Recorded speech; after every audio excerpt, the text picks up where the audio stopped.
From the beginnings of man, there have been many great philosophers and thinkers.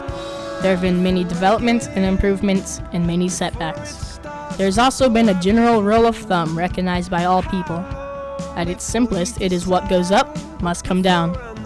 It wasn't until the late 1600s, though, that a great thinker by the name of Sir Isaac Newton formulated the 3 laws of motion that are still in place today. It was in a garden at tea time that the idea was hatched. Newton watched as an apple fell from a tree.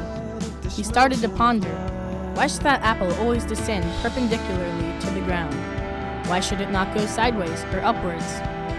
Over the next 2 decades, Newton researched and tested this idea. He ended up coming up with the 3 laws of motion.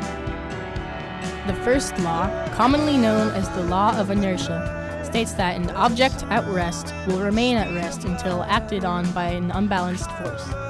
The object in motion continues in motion with the same speed and in the same direction unless acted upon by an unbalanced force. The unbalanced force in the case with the apple falling from a tree is gravity.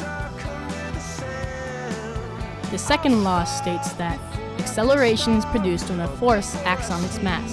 The greater the mass of the object being accelerated, the greater the amount of force needed to accelerate the object. This means the heavier the object, the larger amount of force required to move it. The third and final law of motion states that for every action, there is an equal and opposite reaction. A good example of this is a rocket. The rocket's action is to push down on the ground with the force of its powerful engines, and the reaction is that the ground pushes the rocket upwards with an equal force. Thank you for watching.